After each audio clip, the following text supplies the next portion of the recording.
اپنے دوست سے گاڑی مانگ کر لائے ہیں اور اپنی بیوی کو روڈ ٹرپ پہ لے جا رہے ہیں، لیکن انہیں کیا معلوم کہ مصیبت ہائی وے پر ان کا انتظار کر رہی ہے۔ لو جی، زندگی میں دو اور مسئلے کھڑے ہو گئے، ایک گاڑی خراب ہونے کا اور دوسرا بیوی کو منانے کا۔ کیب چاہیے تو ٹینشن کیوں لیتے ہو؟ یہ لو، بک یور اولا اسمارٹ کیب۔ جب اولا ہو ساتھ تو ٹینشن کی نہ رہے کوئی بات، اب چاہے انٹر سٹی جانا ہو یا انٹرا سٹی، اولا بجٹ میں ہے۔ Ola smart cab, download now. Ola, اب ہر جگہ۔ اب آپ کی قسمت کا پہیہ بھی تیزی سے گھومے گا اور آپ گھوم سکیں گے اپنی من پسند گاڑیوں میں۔ Nemat Ullah and Amjad Javed company registered آپ کے لیے اپنی من پسند گاڑی حاصل کرنے کا شاندار پلان۔ میسی 240، فیاٹ 480 صرف 15,500 روپے ماہانہ قسط میں، سوزوکی راوی ماہانہ قسط صرف 16,700 روپے، سوزوکی بولان ماہانہ قسط صرف 19,000، آلٹو وی ایکس ماہانہ قسط صرف 20,500، آلٹو وی ایکس آر ماہانہ قسط صرف 23,500، آلٹو وی ایکس ایل ماہانہ قسط صرف 27,000، یونائٹڈ براوو ماہانہ قسط صرف 16,900، کلٹس وی ایکس آر ماہانہ قسط صرف 31,000، کلٹس وی ایکس ایل ماہانہ قسط صرف 33,000، کلٹس اے جی ایس 80 ماہانہ قسط صرف 35,000، Wagon R V X R ماہانہ قسط صرف 27,500، Wagon R V X L ماہانہ قسط صرف 29,000، ہونڈا سٹی 1300 سی سی ماہانہ قسط صرف 41,300، ہونڈا سٹی 1500 سی سی ماہانہ قسط صرف 42,500، ایکس ایل آئی ماہانہ قسط صرف 46,500، جی ایل آئی ماہانہ قسط صرف 48,900، ہونڈا بی آر وی ماہانہ قسط صرف 51,500۔ تمام گاڑیوں کی کل ایک ساتھ 60 عدد قرعہ اندازی ہر مہینے ہوا کرے گی، تو پھر انتظار کس بات کا؟ Nemat Ullah and Amjad Javed company registered, Sahiwal office, Tufail Shaheed road, Madina auto market, Sahiwal. مزید معلومات کے لیے چودھری نعمت اللہ، فون 0300-7722-876، چودھری امجد جاوید 0301-793-6017۔ اللہ تبارک و تعالیٰ نے انسانیت کی رشد و ہدایت کے لیے انبیاء کرام کا سلسلہ حضرت آدم علیہ السلام سے شروع فرمایا، اور امام الانبیاء، خاتم المرسلین، خاتم النبیین حضرت محمد الرسول اللہ صلی اللہ علیہ وآلہ وسلم پر یہ سلسلہ پایہ تکمیل کو پہنچا۔ رسالت مآب صلی اللہ علیہ وآلہ وسلم کی تشریف آوری کے بعد قیامت تک اب کوئی نبی، کوئی رسول نہیں آ سکتا۔ اس بات پر ایمان لانا ہی عقیدہ ختم نبوت کہلاتا ہے۔ دور رسالت میں کچھ جھوٹے مدعیان نے نبوت کا جھوٹا دعویٰ کیا۔ اللہ کے نبی صلی اللہ علیہ وآلہ وسلم نے سرکوبی کے لیے لشکر کشی کے احکامات صادر فرمائے، صحابہ کرام نے ان کی بیخ کنی کی۔ اس وقت سے لے کر آج تک یہ فتنہ وقت کے ساتھ ساتھ مختلف ادوار میں سر ابھارتا ہے، اور مختلف جھوٹے مدعیان نبوت کذاب سر ابھارنے کی کوشش کرتے ہیں۔ الحمدللہ آج بھی امت مسلمہ بالاجماع اس بات پر متفق ہے کہ رسالت مآب صلی اللہ علیہ وآلہ وسلم کے بعد قیامت تک اب کوئی نبی نہیں آ سکتا، کوئی رسول نہیں آ سکتا۔ آج کا ہمارا موضوع عقیدہ ختم نبوت۔ آج ہم نے اسٹوڈیو میں دو معزز علماء کرام کو یہاں دعوت دی۔ میری مراد واجب الاحترام جناب علامہ افتخار حسین صاحب، بانی بزم فروغ العلم و سائنس، محقق، مدبر، مصنف، ایک ممتاز عالم دین۔ ان کے ساتھ ہی آج کی ہماری دوسری مہمان شخصیت واجب الاحترام جناب رضوان رشید صاحب، گورنمنٹ مخدوم رشید ڈگری کالج میں پروفیسر ہیں، ایم فل علوم اسلامیہ میں کیا، بڑی تعداد میں طلباء کو علوم اسلامیہ کے حوالے سے درس دے رہے ہیں۔ علامہ صاحب آج کا ہمارا موضوع ہے عقیدہ ختم نبوت. اس موضوع کو سمجھنے کے لیے آغاز میں ہی اگر تھوڑی سی ہماری رہنمائی فرمائیں کہ نبوت ہے کیا اور نبی کس کو کہا جاتا ہے؟ نحمدہ و نصلی علی رسولہ الکریم، اما بعد فاعوذ باللہ من الشیطان الرجیم، بسم اللہ الرحمن الرحیم. پہلے تو میں آپ کا شکریہ ادا کرنا چاہتا ہوں اور آپ کو مبارکباد دینا چاہتا ہوں کہ اتنے اہم موضوع پہ آپ نے یہ پروگرام کیا. اس وقت نوجوانوں کو بہت ضرورت ہے کہ وہ ختم نبوت کے حوالے سے اپنے اسلاف کا کیا ہوا علمی کام جان لیں اور اس کام کو سمجھ لیں کہ یہ ختم نبوت کیا ہے اور اس کا ہماری زندگیوں میں کیا بے شک اثر پڑتا ہے. آپ نے جو سوال کیا ہے، نبوت ایک منصب ہے. اس منصب کے حامل شخصیت کو، ہستی کو نبی کہا جاتا ہے. سبحان اللہ. نبی کا لفظ اگر نبا ان سے مشتق مان لیا جائے تو اس کا معنی یہ ہوگا غیب کی خبریں بتانے والے. یہ اس لفظ کا لغوی معنی ہے. اہل علم جانتے ہیں کہ اصطلاحاً نبی کا لفظ اس ہستی کے لیے بولا جاتا ہے جو اللہ تعالیٰ سے شریعت بھی لے اور دین بھی لے اور غیب کی خبریں بھی وہ لوگوں تک پہنچائے، اور لوگوں کی رہنمائی کے لیے اللہ تعالیٰ نے جو رشد و ہدایت کا سلسلہ شروع کیا ہے وہ اللہ تعالیٰ سے دین لے کر انسانوں کو دے. اس ہستی کو نبی کہا جاتا ہے. سبحان اللہ. یہ اصطلاح ہے. تو یہ بات بالکل واضح رہنی چاہیے کہ ایک لفظ کا لغوی معنی ہوا کرتا ہے، ایک لفظ کا اصطلاحی معنی ہوتا ہے. اصطلاح میں اس ہستی کے لیے یہ لفظ بولا جائے گا جس کا اللہ تعالیٰ سے رابطہ ہے. اللہ تعالیٰ نے اس ہستی کو مامور کیا ہے. مامور بن اللہ جو ہستی ہے اسے دین پہنچانے کے لیے جو مامور، اسے نبی کہا جائے گا. اس کے بعد ہم اگر اس کو تھوڑا سا دوسرے جو اس کے معنی ہیں ان کی طرف بھی جائیں تو علماء اس کا ایک اور معنی بھی بیان کرتے ہیں، مقام بلند پر فائز ہستی. سبحان اللہ. یعنی ایک ایسی ہستی جو بہت بلند مقام پر فائز، بلندی پر فائز ہے. یہ جو لفظ ہے نا، میں جب دیکھتا ہوں تو ایک ہمارے سامنے ایک بہت یعنی پیاری تمثیل سیرت کی کتابوں میں ہمیں نظر آتی ہے کہ جب نبی صلی اللہ علیہ وآلہ وسلم نے اپنا پہلا پیغام پہنچانا تھا مشرکین مکہ کو، تو اس وقت آپ ایک بہت بلند پہاڑی پہ کھڑے ہو گئے تھے اور آپ نے لوگوں کو یہ خطاب کر کے کہا تھا کہ اے لوگو، اگر میں تمہیں یہ کہوں کہ اس پہاڑی کی دوسری طرف سے ایک لشکر آ رہا ہے اور وہ لشکر ابھی تم پر حملہ کر دے گا فاران کی چوٹیوں سے، تو دیکھیں نا انہوں نے کہا جی ٹھیک ہے جی، آپ دوسری طرف دیکھ رہے ہیں. یہ مادی طور پہ جب آپ نے ایک پہاڑی پہ کھڑے ہو کر پہاڑی کی دوسری طرف کے احوال کی بات کی لوگوں سے، تو لوگوں نے کہا ٹھیک ہے.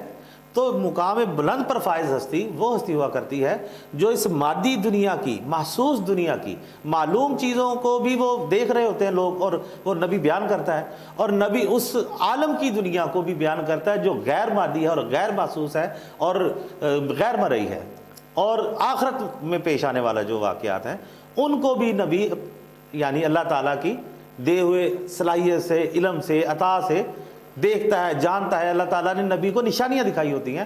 اور یہ فرق یعنی ایک ہے چیز کہ ایک ایسے مقام پر بلند ہستی کہ جو عالم آخرت کو بھی دیکھ رہی ہے، عالم دنیا کو بھی دیکھ رہی ہے، اور پھر وہ لوگوں کی رہنمائی کے لیے اس دنیا میں لوگوں. سبحان اللہ. علامہ افتخار صاحب نے جس انداز میں بیان فرمایا نبی کے حوالے سے، میں ملتمس ہوں پروفیسر رضوان رشید صاحب سے کہ اسی موضوع کو مزید تھوڑا سا آگے بڑھائیں اور نبی کے ساتھ ساتھ یہ بھی بتائیے گا کہ نبی اور رسول میں بنیادی فرق کیا ہوا کرتا ہے.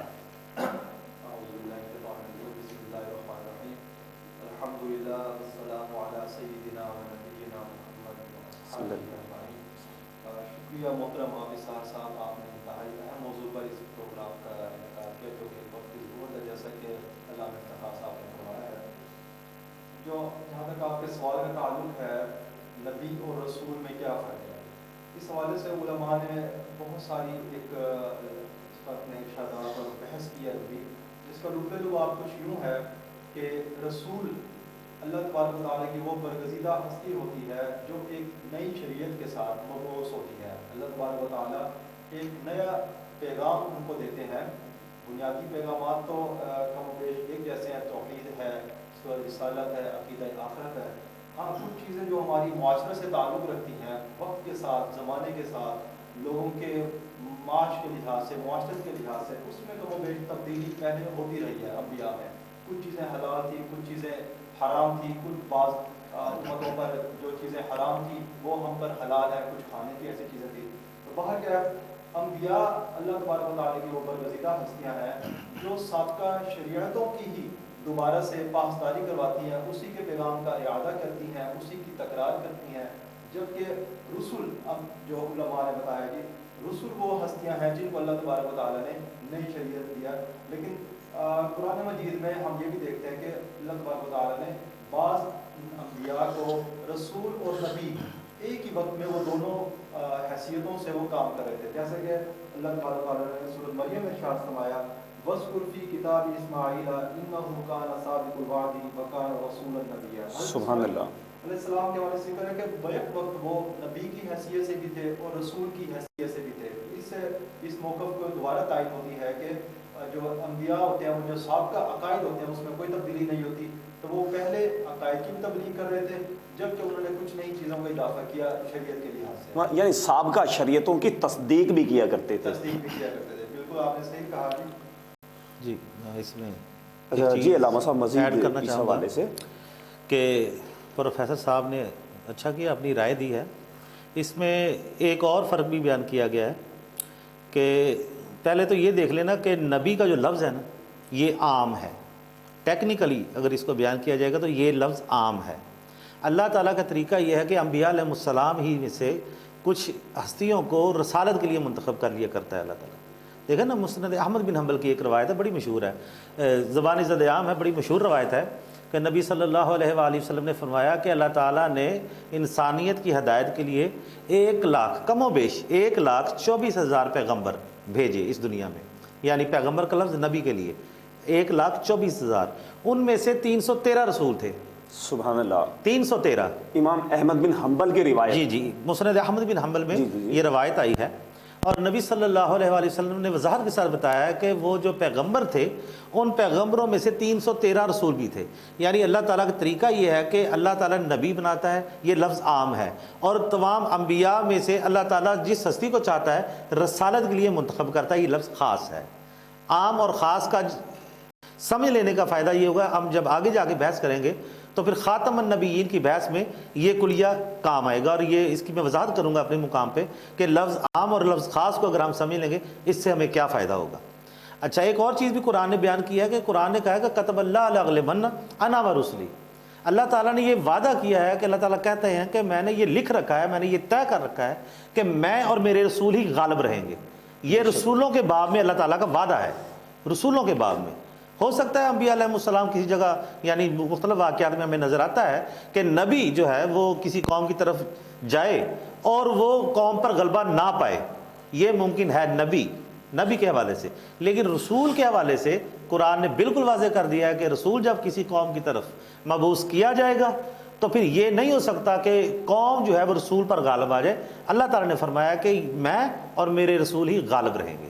رسولوں کے باب میں یہ خاص وعدہ ہے جو صرف رسولوں سے کیا گیا ہے. علامہ صاحب, یہ تو پھر ایک غلبے کے حوالے سے ایک اور نئی ڈسکشن کی طرف نہیں ہم چلے جائیں گے. حضرت عیسیٰ علیہ السلام کی اگر ایگزامپل یہاں اٹھاؤں اور میں اپنی اصلاح کے لیے یہ آپ سے پوچھنا چاہوں کہ حضرت عیسیٰ علیہ السلام کو نبی کہتے ہیں ہم یا رسول کہتے ہیں؟ جی اس کی طرف جانا چاہیے. یہ قانون رسالت ہے جو قرآن میں جگہ جگہ بیان ہوا ہے.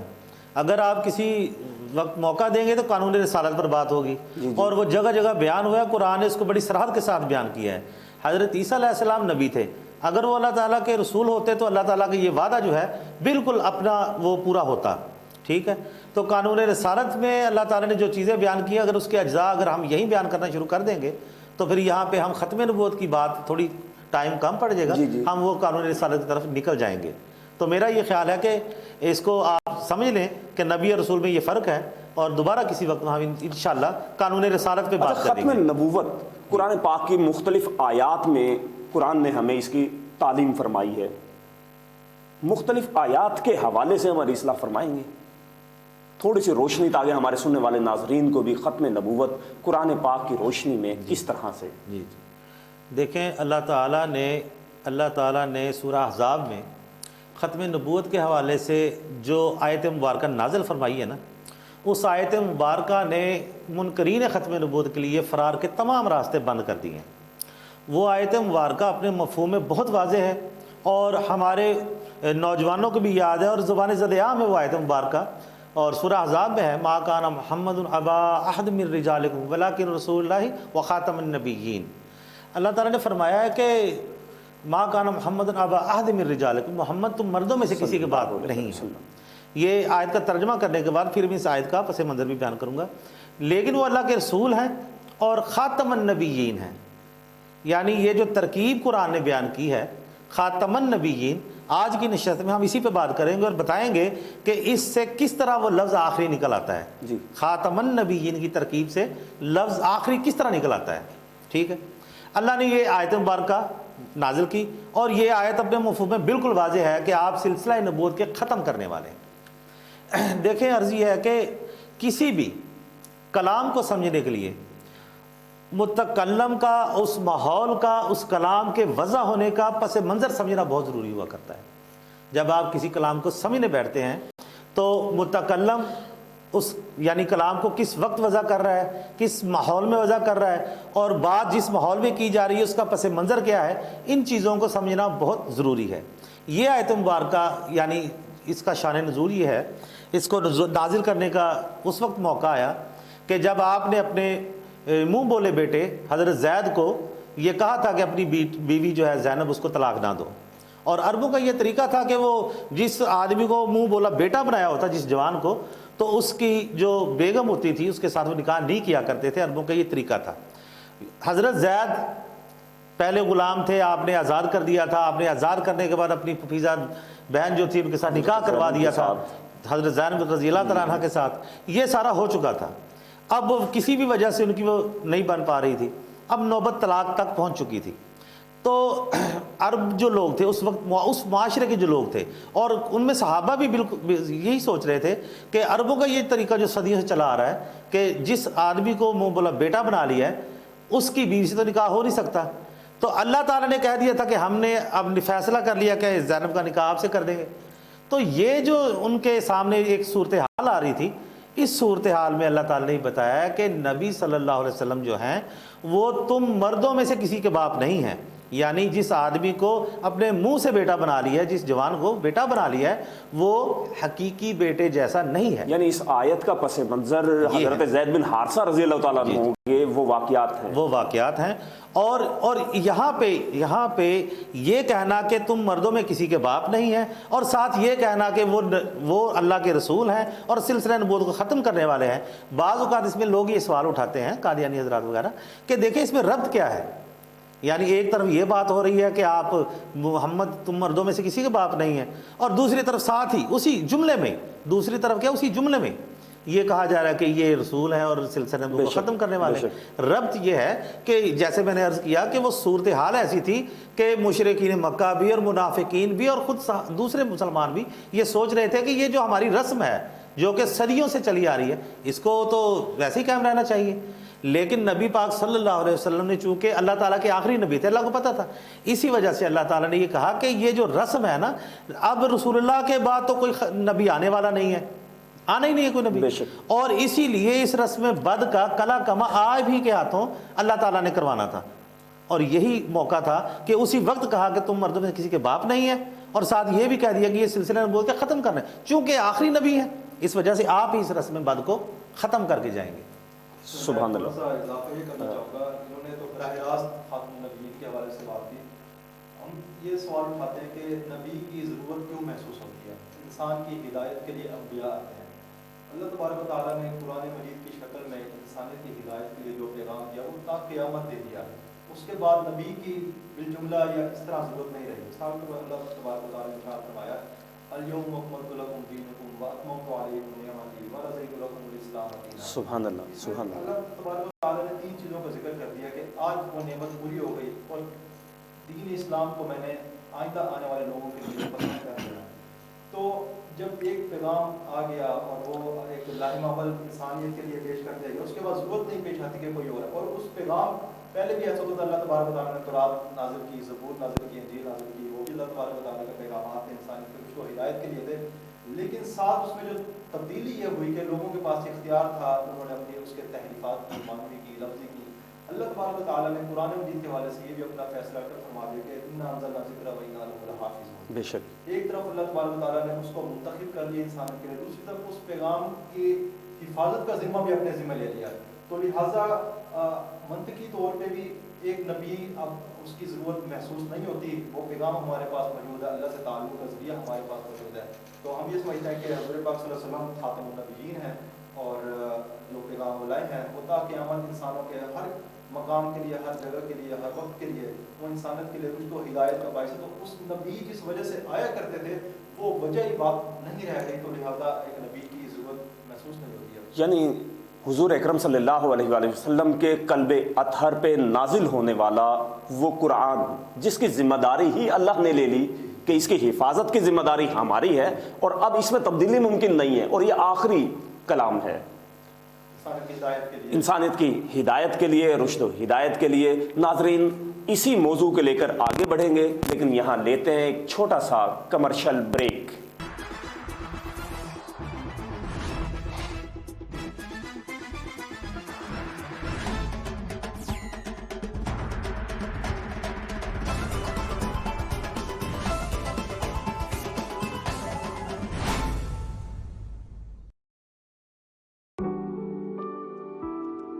یہ ہیں تیمور، جو اپنے دوست سے گاڑی مانگ کر لائے ہیں اور اپنی بیوی کو روڈ ٹرپ پہ لے جا رہے ہیں. لیکن انہیں کیا معلوم کہ مصیبت ہائی وے پر ان کا انتظار کر رہی ہے. لو جی، زندگی میں دو اور مسئلے کھڑے ہو گئے، ایک گاڑی خراب ہونے کا اور دوسرا بیوی کو منانے کا. کیب چاہیے تو ٹینشن کیوں لیتے ہو؟ یہ لو، بک یور اولا اسمارٹ کیب. جب اولا ہو ساتھ تو ٹینشن کی نہ رہے کوئی بات. اب چاہے انٹر سٹی جانا ہو یا انٹرا سٹی، اولا بجٹ میں ہے.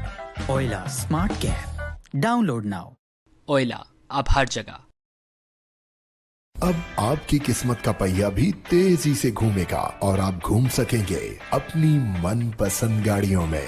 نعمت Ullah and Amjad Javed company registered آپ کے لیے اپنی من پسند گاڑی حاصل کرنے کا شاندار پلان. میسی 240، فیاٹ 480 صرف 15,500 روپے ماہانہ قسط میں. سوزوکی راوی ماہانہ قسط صرف 16,700 روپے. سوزوکی بولان ماہانہ قسط صرف 19,000. آلٹو وی ایکس ماہانہ قسط صرف 20,500. آلٹو وی ایکس آر ماہانہ قسط صرف 23,500. آلٹو وی ایکس ایل ماہانہ قسط صرف 27,000. یونائٹڈ براوو ماہانہ قسط صرف 16,900. کلٹس وی ایکس آر ماہانہ قسط صرف 31,000. کلٹس وی ایکس ایل ماہانہ قسط صرف 33,000. کلٹس اے جی ایس 80 ماہانہ قسط صرف 35,000. Wagon R V X R ماہانہ قسط صرف 27,500. Wagon R V X L ماہانہ قسط صرف 29,000. ہونڈا سٹی 1300 سی سی ماہانہ قسط صرف 41,300. ہونڈا سٹی 1500 سی سی ماہانہ قسط صرف 42,500. ایکس ایل آئی ماہانہ قسط صرف 46,500. جی ایل آئی ماہانہ قسط صرف 48,900. ہونڈا بی آر وی ماہانہ قسط صرف 51,500. تمام گاڑیوں کی کل ایک ساتھ 60 عدد قرعہ اندازی ہر مہینے ہوا کرے گی. تو پھر انتظار کس بات کا؟ Nemat Ullah and Amjad Javed company registered, Sahiwal office, Tufail Shaheed road, Madina auto market, Sahiwal. مزید معلومات کے لیے چودھری نعمت اللہ، فون 0300 7722 876. چودھری امجد جاوید 0301 793 6017.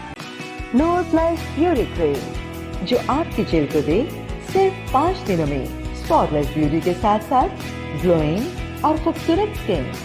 اس میں شامل قدرتی اجزاء کے علاوہ وائٹ ویٹا کمپلیکس، جو آپ کے چہرے کو دے ایک نئی چمک. کیل محاسوں سے پاک، نکھرا، بے داغ اور شفاف چہرہ. نور پلس بیوٹی کریم سے آپ کی نئی اسکن ایکسپرٹ اب آپ کی پہنچ میں. خوبصورتی لازوال حسن ہے. پرائمر اسکن کریم، جدید فارمولیشن، حیرت انگیز ریزلٹ کے ساتھ صرف 1 ہفتے کے استعمال سے آپ کے چہرے کے داغ دھبے، سیاہ ہلکے،